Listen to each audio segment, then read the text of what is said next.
Para Sudaners, kumaha kabarna? Damang sadayana dengan saya si Otong kembali lagi di channel Ningali Film. Pada episode kali ini kita akan melanjutkan alur cerita dari film Martial Universe untuk bagian yang ke-8. Dan tidak usah berlama-lama lagi, mari kita mulai ceritanya.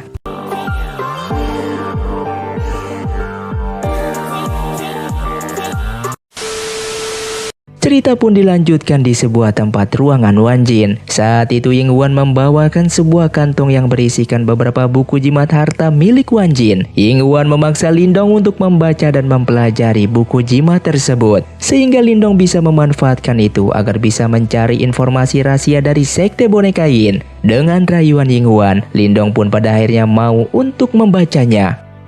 Hingga pada akhirnya Lindong pun menemukan sebuah peta spiritual dan Lindong merasa bahwa Wan Jin sudah menemukan batu leluhur lainnya. Namun kemungkinan dia tidak sempat waktunya untuk memberitahukan kepada kita sebelum ajalnya. Lalu Lindong mengajak Ying Huan untuk melihat peta spiritual tersebut. Dan hingga akhirnya Lindong mengetahui jika peta itu adalah peta spiritual jimat guntur. Tapi tiba-tiba Ying Huan jatuh pingsan. Xuan Su yang memeriksanya mengetahui ternyata Ying Huan selama ini menahan sakit lukanya. Lindong yang menyesali karena sudah ceroboh mengajak Ying Huan untuk melihat peta spiritual. Tapi Lindong bersyukur akhirnya Ying Huan bisa beristirahat dengan tenang.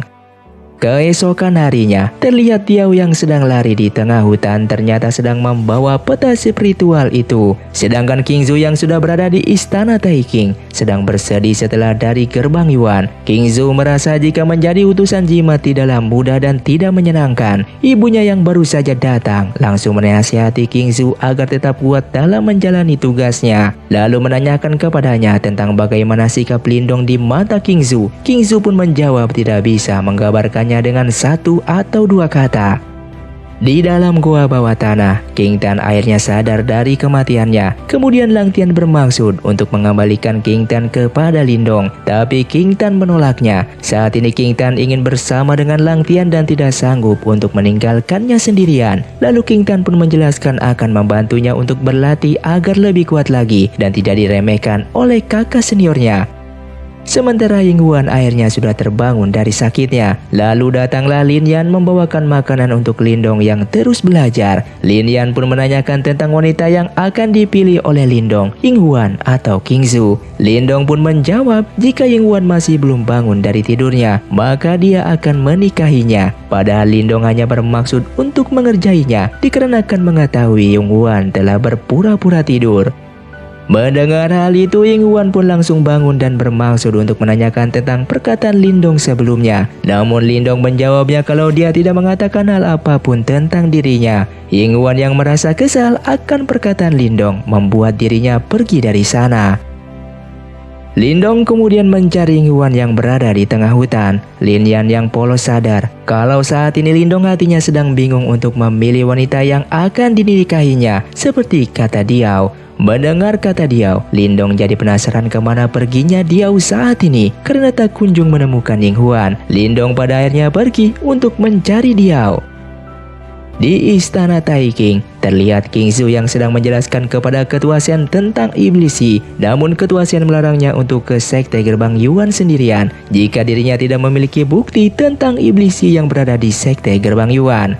Rong Er pun menjelaskan bahwa sekte gerbang Yuan dan istana Taikang itu tidak memiliki keharmonisan untuk kerjasama, sehingga King Zhu jangan gegabah untuk mengunjungi mereka dan menyebabkan masalah. Di sisi lain di Menara Qiwu, Guru Yan menanyakan apa yang sudah Ketua Shen lakukan kepada King Zhu yang membuat King Zhu tidak semangat dalam menjalankan aktivitasnya.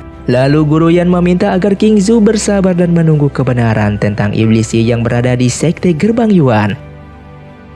Tak lama kemudian Xuan Su ke sana memberitahukan tentang Lindong yang menemukan peta jimat guntur. King Zhu yang mengetahui itu segera pergi untuk menyusul Lindong. Mendengar jimat guntur di puncak awan iblis, Guru Yan menjadi cemas dengan King Zhu dan harus mencegahnya untuk pergi ke sana. Di dalam hutan, saat itu Diao yang sedang sendirian untuk menuju ke puncak awan iblis. Diao lalu menemukan sebuah tempat yang sepertinya sudah ditinggalkan. Kemudian Diao menemukan jimat guntur yang berada di dalam batu. Tapi ternyata tiba-tiba batu itu berubah menjadi siluman gunung. Diao yang berubah menjadi rakun pun melarikan diri dan akhirnya tertangkap juga.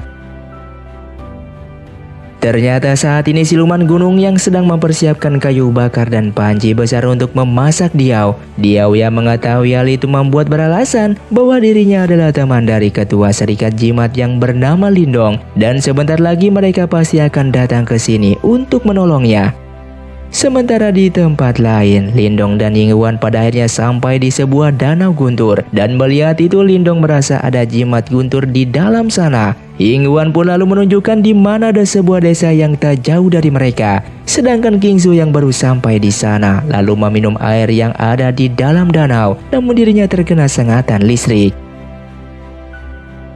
Sedangkan warga desa yang ada di sana sedang melakukan sebuah ritual pemanggilan petir. Qingzu yang baru melihatnya mencoba untuk menghentikan sambaran petir tersebut, sehingga ritual pun digagalkan oleh Qingzu. Lalu Qingzu pun menanyakan tentang jimat guntur kepada ketua klan desa itu. Ketua klan desa itu pun mengatakan kalau dia mengetahui tentang serikat jimat dan mengenal kantong kosmik yang dibawa oleh Qingzu. Dan ternyata warga desa ini merupakan penjaga jimat leluhur dan mereka berencana untuk mendapatkan jimat itu untuk Qingzu sebagai ucapan terima kasih telah menjadi sebagai utusan jimat.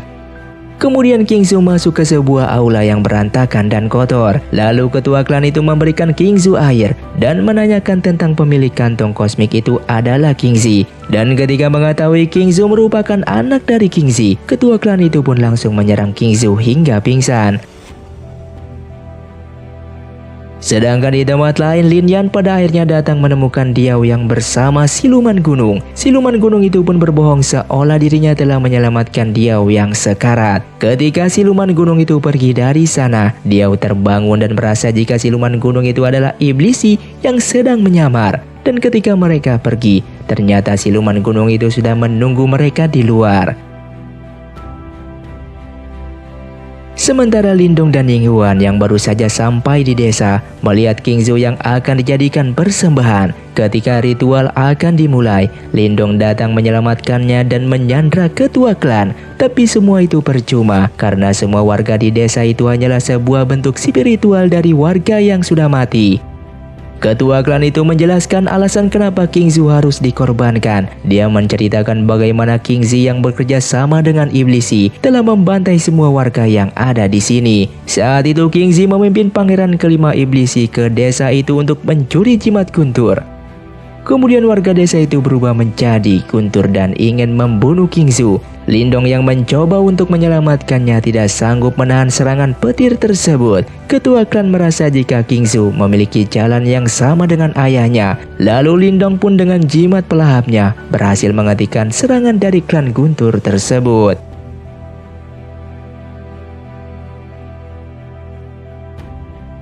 Setelah itu Lindong lalu mencoba menghentikan Qingzu yang tengah ingin bunuh diri. Meski tidak ada yang mempercayainya bahwa dia bukanlah orang jahat seperti yang dikatakan ketua klan guntur, namun Lindong tetap akan mempercayai Qingzu dan langsung memeluknya. Yinghuan yang merasa cemburu mengatakan jika dia mengizinkan Qingzu memeluk Lindong hanya sebentar saja. Namun tak lama kemudian muncullah sebuah cahaya yang berada di dalam danau, yang kemungkinan itu adalah jimat guntur yang asli. Kemudian Lindong bersama lainnya turun ke dasar danau untuk memeriksanya, yang ternyata patung yang ada di sana merupakan orang yang mengorbankan dirinya untuk melindungi jimat guntur. Lindong berencana untuk menghancurkan mantra sihir itu, tapi ketika hendak menghancurkan rantainya, serangan mereka langsung terpental. Qingzu lalu mengingat tentang benda warisan dari ayahnya, yaitu kantong kosmik. Kemudian dia menggunakan kantong tersebut dan muncullah jimat guntur di sana. Dengan ini Lindong pun mendapatkan 2 jimat di tangannya. Sementara Lin Yan dan Diao telah tertangkap oleh iblisi pangeran ke-6 yang ternyata menyamar sebagai siluman gunung. Kemudian datanglah Muqian ke sana untuk menemui pangeran ke-6. Muqian mengatakan jika rencananya untuk mencari jimat guntur di sana sudah sia-sia karena jimat tersebut sudah diambil oleh Lindong. Mendengar hal itu, pangeran ke-6 pun langsung memberitahu Muqian bahwa dua temannya telah tertangkap. Muqian pun langsung melemparkan sebuah kain ke mereka berdua agar status dirinya tidak diketahui siapapun. Lalu Muqian pun berencana akan memanfaatkan kedua temannya itu. Di desa Guntur, Lindong meminta Qingzu untuk istirahat agar besok bisa mencari Lin Yan dan Diao. Lindong lalu penasaran dengan apa yang Yuan mimpikan hingga mengigau. Dan ketika Lindong melihat barang yang Qingzu bawa dari dasar danau, ternyata itu adalah peta spiritual. Peta itu menunjukkan ke wilayah siluman yang kemungkinan ayah Qingzu berada. Namun Lindong pun menanyakan hal itu, kenapa Qingzi bisa berada di sana. Melihat peta itu, Lindong pun merasa jika Qingzi merindukan Qingzu selama ini. Kemungkinan Qingzi memiliki rencana tersembunyi bergabung dengan Iblisi. Dengan petunjuk yang ditinggalkan ayahnya, Lindong semakin yakin jika Qingzi punya rencana sendiri. Mengenai wilayah siluman, Lindong berencana akan meminta bantuan kepada Diao dikarenakan gerbang wilayah siluman tidak bisa dibuka dengan mudah. Di malam hari, saat itu Lindong mencoba untuk membuka segel jimat guntur. Ia lalu mendapatkan serangan dari Iblisi untuk menjebak Lindong agar mengejarnya. Yang ternyata Lindong dibawa ke sebuah tempat di mana pangeran ke-6 bersembunyi. Mengetahui Lindong yang sudah berada di wilayah Iblisi pangeran ke-6, pangeran ke-6 itu langsung berubah menjadi bola merah besar yang akan menyerang Lindong. Setelah berubah kembali, pangeran ke-6 itu meminta jimat guntur pada Lindong dikarenakan dua temannya berada di tangannya. Tapi Lindong mengatakan jika Diao bukanlah temannya, yang akhirnya iblis itu pun menghukum Diao. Tak tega melihat Diao yang sedang disiksa, Lindong dengan licik memberikan jimat guntur tersebut. Mengetahui rencana Lindong, Diao pun langsung mengambil jimat guntur itu yang ternyata jimat itu merespon Diao yang membuatnya menjadi siluman petir dan mengusir iblis itu.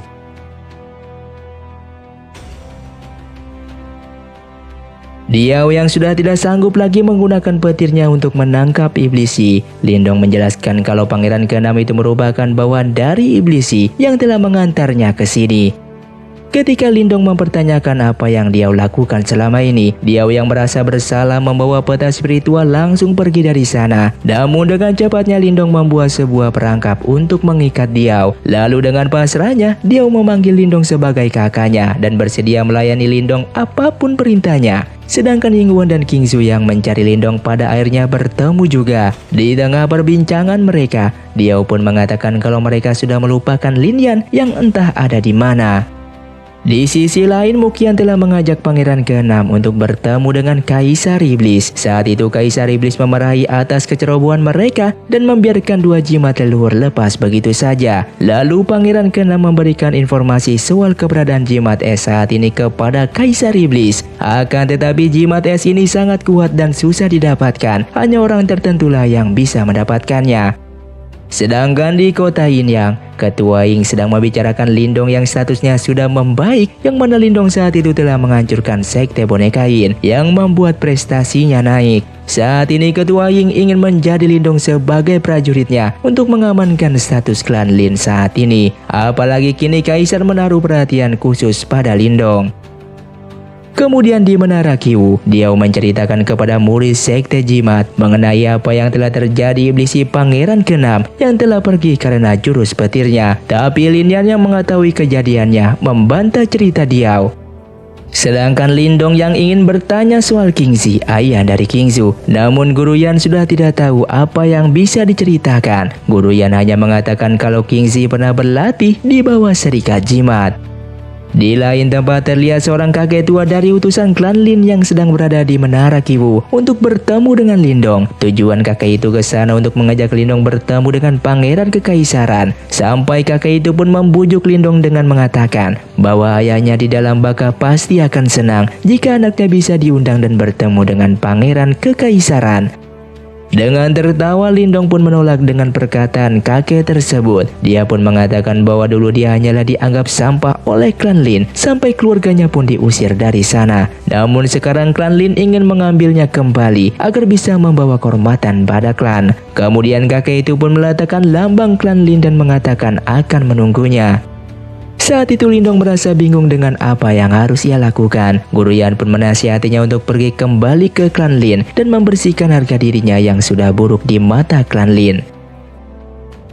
Di malam harinya, Lindong yang masih kesal bertemu dengan Kingzu di atap menara. Lindong pun menceritakan walaupun dia terlihat ceria, dia masih memiliki ganjalan di hatinya. Kingzu pun menceritakan bahwa dirinya juga sedang berjuang menjadi penerus utusan jimat agar keluarganya tidak diremehkan. Mendengar hal itu pun Lindong pun berencana akan menemui pangeran tersebut agar klannya tidak diremehkan juga. Yinghuan yang mendengar hal itu merasa kesal kepada Lindong karena sebelumnya dia telah menyelamatkan Lindong dari kejaran klan Lin yang ingin membunuhnya. Namun kini Lindong malah ingin menyelamatkan klan Lin tersebut.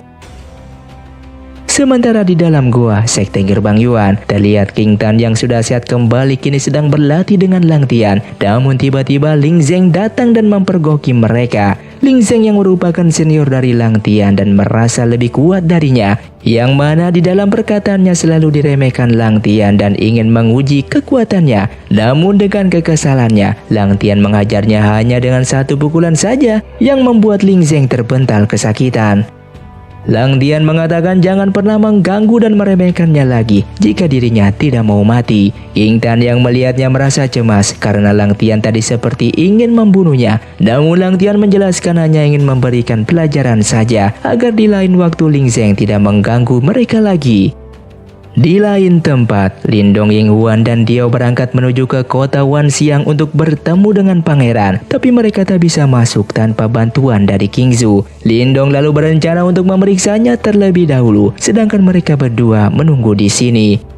Sedangkan Pangeran ke-6 dan Muqian tengah berdebat di kamarnya. Mendengar Lang Tian akan ke sana, Pangeran ke-6 langsung menyerang Muqian untuk kabur. Muqian yang dirawat oleh Lang Tian menjelaskan jika Muqian tadi ingin menyegel iblis itu ke dalam jimat. Muqian juga menyuruh Lang Tian untuk membebaskan Kaisar Iblis dengan menggunakan ke-8 jimat dan memusnahkan iblis dari akarnya. Kemudian Muqian memberitahu Lang Tian tentang jimat es yang berada di Pangeran Kekaisaran dan akan diberikan kepada Lindong. Memanfaatkan ambisinya Lang Tian, Muqian membujuknya untuk mengambil jimat itu dan menyingkirkan Lindong agar Lang Tian bisa memusnahkan iblis selamanya dan melindungi orang-orang yang lemah. Di sebuah hutan, Lindong bertemu dengan Kingzu di sana. Kingzu mengatakan tekadnya untuk fokus menjadi utusan jimat dan mendampingi Lindong. Tapi Lindong merasa aneh dengan dirinya karena tidak merasa senang mendengar itu. Lindong berharap agar Kingzu bisa bebas, bahagia dan melakukan yang ia inginkan. Yinghuan yang mendengarnya menjadi patah hati karenanya dan merasa jika Lindong selalu perhatian kepada Kingzu. Tak lama kemudian, Yinghuan tak sengaja melihat King Tan berada di ujung sana. Yinghuan pun langsung mengejarnya, namun dia malah bertemu dengan Roh Guru Es. Roh Guru Es itu mengatakan jika dia adalah aku dan aku adalah dia. Namun Yinghuan membantah semua itu karena dia tidak ingin seperti dirinya untuk menjadi Guru Es. Dan tiba-tiba Lang Tian memukul Yinghuan yang membuatnya jatuh pingsan. Lang Tian menjelaskan rencananya untuk menghambat Lindong mendapatkan jimat es. Di tempat lain, Lindong kedatangan tamu untuk menjemputnya dari utusan Pangeran Kekaisaran yang mengatakan bahwa Lindong hanya bisa bertemu dengan pangeran seorang diri, sedangkan teman-temannya harus menunggu di sini. Kemudian Lindong menemui pangeran yang sedang berlatih pedang dengan para prajuritnya. Saat itu pangeran meminta Lindong untuk mengambil jimat es yang berada di gudang penyimpanan. Dengan cepatnya Lindong lalu kembali memberitahu teman-temannya yang lain, tapi dia tidak bisa menemukan Yinghuan di sana, sehingga mereka pun mencari Yinghuan. Tak lama kemudian utusan pangeran lalu menemui Lindong kembali dan memberitahu soal penyimpanan klan yang diserang oleh iblis. Kingzu meminta agar dirinya ke penyimpanan terlebih dahulu menahan iblis bersama Diao dan Lin Yin, sementara Lindong mencari Yinghuan. Setelah itu Lindong masuk ke hutan untuk mencari keberadaan Yinghuan. Dengan keadaan hutan yang berkabut, membuat Lindong susah untuk menemukan Yinghuan. Dengan kemampuannya menggunakan energi Yuan sebagai sumbernya, Lindong pada akhirnya menemukan Yinghuan, yang saat itu Yinghuan sedang tergeletak pingsan di bawah pohon besar. Kemudian Lindong pun membawa Yinghuan untuk bertemu dengan teman-temannya. Di tengah perjalanan, Lindong yang menggodanya membuat Yinghuan menjadi kesal. Lindong kemudian mengungkapkan perasaannya jika menyukai Yinghuan dan hanya mengagumi Qingzu. Mengingat kata-kata ayahnya tentang titisan guru es, yang mana harus meninggalkan cintanya dan kehidupan dunianya, yang membuat Yinghuan tidak ingin kehilangan Lindong setelah mendapatkan jimat es tersebut. Di lain tempat, Qingzu pada akhirnya bertemu dengan pangeran dan menjelaskan kondisinya. Kemudian datanglah Lang Tian ke sana untuk menggantikan Lindong masuk ke penyimpanan. Lang Tian lalu menentang Qingzu untuk menentukan siapa yang layak untuk masuk ke penyimpanan klan. Dikarenakan kekuatan Lang Tian berada di peringkat penciptaan keberuntungan, Qingzu pun tak mampu untuk melawannya. Sementara di sisi lain, King Tan menemui Lindong untuk menghentikannya ke tempat penyimpanan. Tapi Lindong tidak bisa dihentikan dan bertekad akan mendapatkan jimat es. Di pertarungan Qingzu dan Lang Tian, Lindong pada akhirnya datang ke sana untuk menghentikan itu. Lindong mengatakan terima kasih kepada Lang Tian karena telah menjaga adiknya. Lindong kemudian melakukan pertarungan dengan Lang Tian, tetapi Lindong tidak bisa mengalahkannya. Setelah itu Lang Tian pun pergi ke penyimpanan es dan Lindong pun mengikutinya. Di tempat lain saat ini King Tan telah diikat oleh Yinghuan. Lalu datanglah Lin Yan dan merasa senang melihat King Tan yang telah hidup kembali. Tapi Lin Yan maupun Yinghuan tidak bisa membiarkan King Tan untuk kembali bersama Lang Tian. Karena King Tan terus memaksa ingin selalu bersama Lang Tian. Pada akhirnya Yinghuan pun melepaskannya asal King Tan tidak menyesalinya. Ketika di perjalanan untuk menemui Lindong, Yinghuan merasa pusing pada dirinya. Kemudian sampailah Lang Tian di tempat penyimpanan es. Ketika Lang Tian hendak mengambil jimat es, datanglah Lindong untuk menghentikannya. Lang Tian kemudian menggunakan jimat dimensi miliknya untuk kabur dari sana. Melihat Lang Tian memiliki jimat dimensi, King Tan jadi meragukan mana yang benar dan mana yang salah dari Lang Tian. Lindong lalu datang ke sana dan kini King Tan harus memilih ingin menyelamatkan siapa. Melihat Lang Tian dan Lindong yang bertarung, King Tan pun menghentikan mereka berdua. Meskipun King Tan mencintai Lang Tian, tapi dia tidak ingin ada yang menyakiti Lindong. Ketika King Tan menyerang Lang Tian, datanglah pangeran ke sana dan Lang Tian langsung menuduh King Tan sebagai iblisi. Di saat yang sama datanglah iblisi yang asli membawa jimat es bersamanya. Dengan jimat lahapnya itu, Lindong bisa mendapatkan kembali jimat es tersebut. Lalu datanglah Yinghuan ke sana dan langsung menggunakan jimat es itu meskipun kultivasinya belum sempurna. Dengan begitu Yinghuan bisa menyegel iblisi pangeran ke-6, tapi tangannya menjadi terluka. Utusan pangeran pun memerintahkan prajuritnya untuk mengapung Lindong dan teman-temannya dan rebut kembali jimat es itu. Lalu Lang Tian pun masih memfitnah King Tan sebagai iblisi demi melindungi Lindong. King Tan pun berbohong mengakui bahwa dirinya sebagai iblisi. Ketika semua prajurit akan membunuh King Tan, waktu seolah-olah berhenti dan datanglah seseorang ke sana. Ketika Lindong tersadar, dia sudah berada di tempat yang lain dan bertemu dengan Diao. Sedangkan Ketua Ying sedang memarahi Lang Tian dengan apa yang sudah ia lakukan. Ketua Ying pun curiga bagaimana bisa Lang Tian bisa sampai ke tingkat penciptaan keberuntungan dengan cepat. Lang Tian yang marah mengeluarkan energi pada dirinya dan tanpa sengaja melukai Ketua Ying hingga mati. Kemudian datanglah Muqian yang membenarkan apa yang telah Lang Tian lakukan dan memprovokasi Lang Tian untuk tidak menjadi lembut lagi. Dikarenakan jika Ketua Ying tidak mati, maka Lang Tian akan mendapatkan masalah yang sangat besar.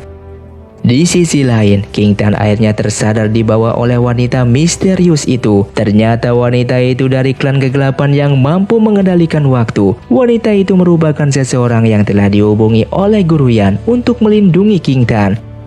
Kemudian Lindong dan Lin Yan melihat wanita misterius itu di tengah hutan bersama King Tan. Wanita misterius itu adalah Boksuan yang merupakan ketua dari Istana Kegelapan. Yang ternyata King Tan merupakan seseorang keturunan dari Istana Kegelapan dan akan dibawa kembali ke sana.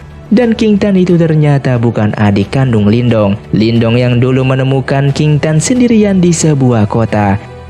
King Tan pun mengatakan terima kasih kepada Lindong karena sudah memberinya tempat bertahun-tahun dan menjadikannya sebagai adiknya. Hanya inilah King Tan bisa pergi dan melupakan semua tentang Lang Tian. King Tan memohon agar Lindong bersedia untuk melepaskannya kembali ke Istana Kegelapan, walaupun Lindong saat itu tidak ikhlas akan hal tersebut. Dan film pun bersambung. Terima kasih untuk kalian yang sudah menonton video ini sampai habis. Sampai jumpa di video selanjutnya. Saya pamit urang dari ningali film. See you, tong undur diri dan salam Sundaners.